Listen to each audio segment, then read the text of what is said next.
नमस्कार. मी श्रीनिवास अच्युतराव कुलकर्णी, संचालक कामधेनू आरोग्यधाम वृद्धाश्रम आणि गोशाळा. माझी पत्नी सौ मंजुषा श्रीनिवास कुलकर्णी. आम्ही दोघं मिळून सगळं चालू. आम्ही दोघं पती पत्नी भैरवनाथ सेवाभावी संस्था याच्या माध्यमातून कामधेनू आरोग्यधाम वृद्धाश्रम आणि गोशाळा हा प्रकल्प या कोळवाडी या गावामध्ये 11/11/2011 या दिवशी चालू केलेला आहे. वृद्धाश्रम म्हणजे ज्येष्ठ नागरिकांना दयाबुद्धीने पोसण्याचे ठिकाण ही मानसिकता बदलून ज्येष्ठ नागरिकांना मानसिक स्वास्थ्य, त्यांचं उत्तम आरोग्य लाभावं, त्यांच्या आयुष्याची संध्याकाळ तृप्त मनाने व्हावी यासाठी आपण या वृद्धाश्रमाची निर्मिती केलेली आहे. अखेरच्या वळणावर यावा असा सुगंधी शीतल वारा, थकले पाऊल सहज उठावे, सुसह्य व्हावा प्रवास सारा. ज्येष्ठ नागरिकांची संध्याकाळ तृप्त मनाने आणि समाधानाने व्हावी, उर्वरित आयुष्य त्यांना मनसोक्त जगता यावं आणि असा आनंद त्यांच्या डोळ्यामध्ये पाहता यावा या उद्देशाने या प्रकल्पाची निर्मिती केलेली आहे. 11/11/2011 पासून हा प्रकल्प चालू आहे. आज 13 वर्ष पूर्ण या प्रकल्पाला झालेली आहेत. आतापर्यंत या वृद्धाश्रमामध्ये 100पेक्षा जास्त ज्येष्ठ नागरिक वास्तव्याला आले. कुणाला मूलबाळं नाहीत, कुणाची आहेत तर फार परदेशामध्ये आहेत, काही जणांची आहेत मुंबई, पुणे, हैदराबाद अशा ठिकाणी नोकरीसाठी शोधार्थ आहेत. काही जणांचे छोटे छोटे फ्लॅट आहेत, म्हणजे त्या फ्लॅटमध्ये ते राहू शकत नाहीत. त्याच पद्धतीने शहरामध्ये आईवडिलांना घेऊन जाऊ शकत नाहीत आणि त्यांना इथं राहण्यासाठी मग इथं कुणीतरी एक आपला घरच्यासारखा आधार त्यांना असावा अशा शोधामध्ये काही मुलं असतात. त्यामुळे अशा प्रकारची संकल्पना आपण केलेली आहे आणि ज्येष्ठ नागरिकांना या ठिकाणी आपण उत्तम अशा प्रकारच्या सुविधा आपल्या माध्यमातून देत आहोत.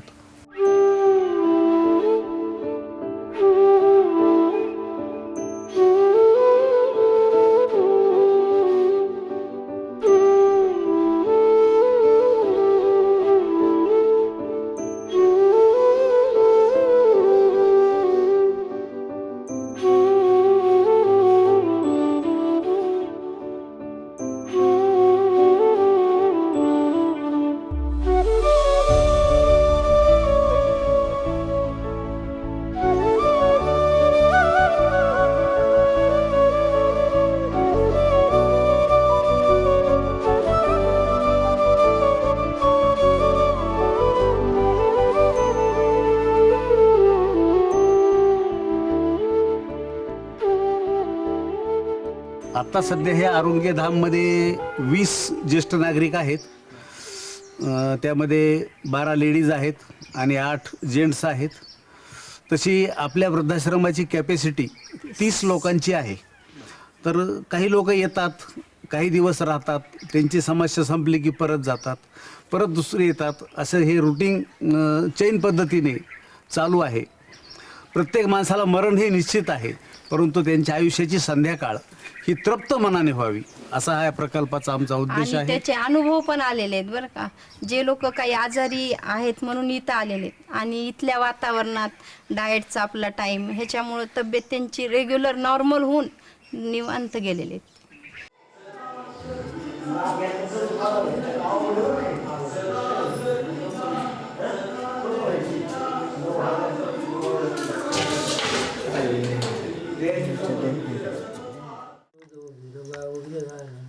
स्वप्न समून शुभ्यापी नैके आत्मा नैके भूक वत्सलो वत्सलो वच्ची रत्नगर्भधनेश्वर धर्मकुल धर्मवीर सदक्षरण अभिज्ञाता सहसांशुविधाता कृतलक्षण बबस्ते नेहमी शाश्वत.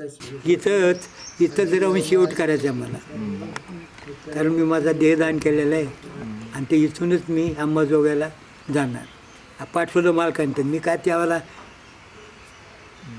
शांत राहणार आहे, काय मला कळणार आहे कुठे नेते का. पण माझी इच्छा आहे म्हणून की मला अंबाजोगाईला पाठवा. ते करून घेतलेलं आहे आम्ही. कोर्टामधून परवानगी काढून दिली त्याला. माझ्या कुठल्या नातेवाईकाने त्याचं आडव येऊ नये रोखू नाही त्याला. 2 मुली नाही इथं काय कमी नाही. नुसतं वागणी दूध नाही वागणीचं काय कमी. खायला प्यायला मजा का मीठ आणायचं आपलं का तेल आणायचं का काय करायचं आयतं खायचं नाश्ता. हां इथं नाही चांगलं लई चांगलं. आरोग्यधामच्या ज्येष्ठ नागरिकांसोबतच या ठिकाणचे कर्मचारी म्हणजे या ठिकाणी राहणाऱ्या ज्येष्ठ नागरिकांना आपण इतर ठिकाणी राहायला आलोत असं वाटत नाही, आपण घरी राहतोय अशा प्रकारे त्यांना जाणीव होती. याचे कर्मचारी या ठिकाणची त्यांची सेवा करतायत. आमचे आबू आहेत या ठिकाणी, नंदू अक्का आहेत आणि कल्पनाविषयी तर काय ती स्वतः कुटुंबासहित या ठिकाणी राहती. 10-12 वर्ष जवळपास 10 वर्ष प्रकल्पाच्या सुरुवातीपासून या ठिकाणी राहते. तिचे पती पिंटू ढाकणे हा एक माझ्याकडे कर्मचारी होता, तो वारला अपघातामध्ये. परंतु तो इतका म्हणजे चौतोंडी चिरा, त्याला कुठलंही तुम्ही काम सांगा. एक हाताने त्याला अपंग होता, पॅरालिसिस होता, परंतु एक हातानेच तो सगळं काम करायचा जवळपास. आणि कुठलंही काम सांगितलं की नाही कधी हे म्हणायचं नाही. उभा राहण्यामध्ये त्याची खूप मदत हे झाली. प्रकल्प उभा राहण्यामध्ये आणि ह्या लोकांना सांभाळण्यामध्ये त्याचा खूप मोठा वाटा आहे. म्हणजे कुठल्याही काही आलं की समजा एखादी आता समजा तुम्ही इथं आलेला आहात, ह्या प्रकल्पाचे आपला कार्यक्रम चालू आहे, पण इथं समजा लाऊडस्पीकर लावायचा, आज पिंटू असता तर लवकर लावला असता. म्हणजे इतकं तो तत्परतेनं ते काम करीत होता.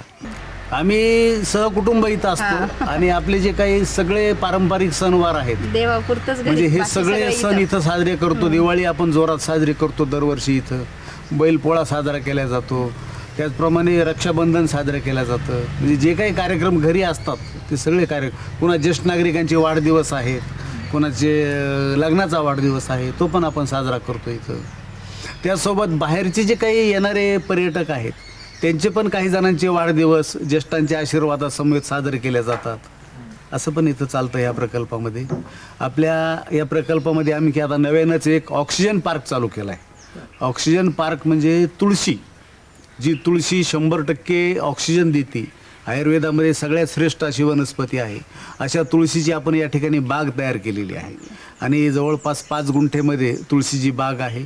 त्या ठिकाणी ध्यानासाठी आपण वटे तयार केलेले आहेत. जर तिथं 1 तासभर तुम्ही ध्यानाला बसलात तर तुम्हाला कुठल्याही प्रकारच्या बाहेरच्या ऑक्सिजनची किंवा व्हेंटिलेटरची किंवा कुठल्याही उपचाराची कधी गरज पडणार नाही. अशा प्रकारचा ऑक्सिजन पार्क आपल्या आरोग्यधाममध्ये आपण तयार केलेला आहे. आणि आपल्या परिसरामध्ये आपण एक वॉकिंग ट्रॅक केलेला आहे, जेणेकरून ज्येष्ठ नागरिकांना बाहेर न जाता इथंच फिरता यावं आणि निसर्गाचं देखील त्यांना शुद्ध हवा मिळावी यासाठी वॉकिंग ट्रॅक आहे. गाई त्या ठिकाणी गायी आपल्याकडे जो गावरान गायी असतात त्यांच्या श्वासापासून काही शरीराला आपल्या फायदा मिळतो, तो पण या ठिकाणी आपण ज्येष्ठ नागरिकांना देण्याचा प्रयत्न करतो. भाजीची लागवड इथंच, सेंद्रिय भाजीपाला आजकाल बाजारामध्ये सेंद्रिय केमिकलच्या भाजी मिळतात, ते आपण या ठिकाणी उत्पादन फळं करतो. पण इथंच जवळपास आहे. सर्व प्रकारची फळं, आंबा आहे, चिक्कू आहे, मोसंबी आहे, डाळिंब आहे, लिंबू आहे, हे सगळं आपण इथं स्वतः प्रोडक्शन तयार. शहाळे म्हणजे नारळ आहे, त्याचं पाणी हे पण आपण इथं तयार केलेलं आहे. ज्येष्ठ नागरिकांना आपण ते या ठिकाणी देतो. आणि गोशाळा आपल्या परिसरात असल्यामुळे गाईच्या शेणापासून गोमूत्रापासूनचे उपचार हे ठिकाणी आपण त्यांना देत आहोत. आता सध्या जो वृद्धाश्रम चालू आहे हा तर कंटिन्यू चालू राहील, परंतु या वृद्धाश्रमासोबत ह्या निसर्गाचा जो अनमोल ठेवा आहे त्याचा उपभोग करून घेण्यासाठी निसर्गोपचार, त्याचप्रमाणे ज्येष्ठ नागरिकांना पंचकर्म अशी काही सुविधा देता येतील का. त्याचप्रमाणे केअर सेंटर म्हणजे पॅरालिसिस झालेले रुग्ण आहेत, फ्रॅक्चर झालेले रुग्ण आहेत, पण ज्यांना दवाखान्यामध्ये उपचार करणं सहज म्हणजे शक्य नसतं आहे आणि घरीही उपचार करण्यासाठी योग्य ती माणसं मिळत नाहीत, म्हणून केअर सेंटर त्यांची शुश्रूषा करण्यासाठी ते पण या ठिकाणी आपल्याला चालू करण्याचं आपला नियोजित प्रकल्प आहेच आहे.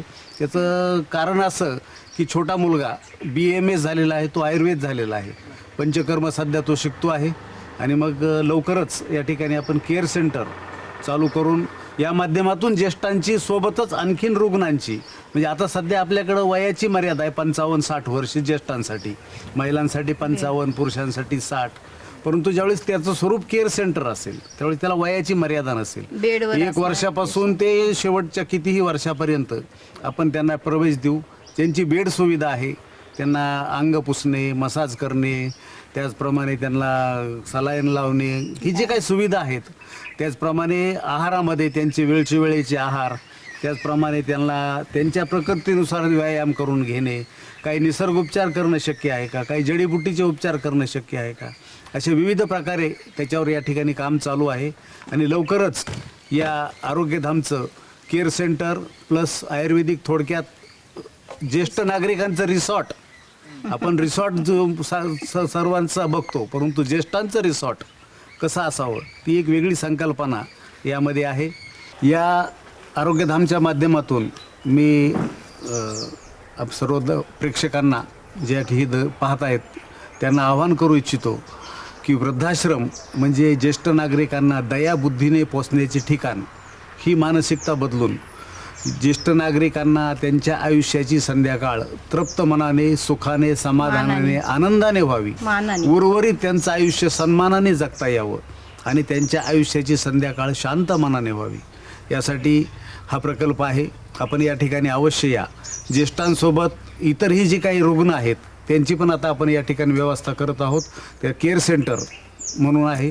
त्यासोबतच ज्येष्ठांना या ठिकाणी शुद्ध आहार, सर्व औषधोपचार, त्याबरोबरच संत महंतांचा सहवास, परिसरामध्ये असणारे साधू संत, श्री गुरु चैतन्य महाराज देगलूरकर, संजय महाराज पाचपोर, संदीपान महाराज हासेगावकर, त्याचप्रमाणे या जी काही बोधले महाराज, प्रमोद महाराज जगताप, ही साधू संत मंडळी या परिसरामध्ये नित्य येतात आणि या संतांचा सहवास त्यांना इथं लाभतो.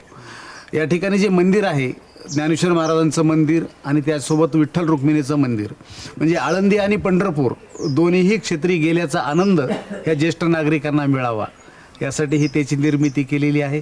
आपणही या ठिकाणी 4 दिवस येऊन राहू शकता, 2 दिवस राहू शकता. इथं कुठल्याही प्रकारची नियमाची कास नाही, कर्मचाऱ्यांचं कुठलं हे नाही. सर्वांना मनसोक्त जीवन जगता यावं आणि आनंद घेता यावा, असं हे ज्येष्ठांचं आयुर्वेदिक रिसॉर्ट या ठिकाणी आहे. आपण त्याचा लाभ घ्यावा ही नम्र विनंती.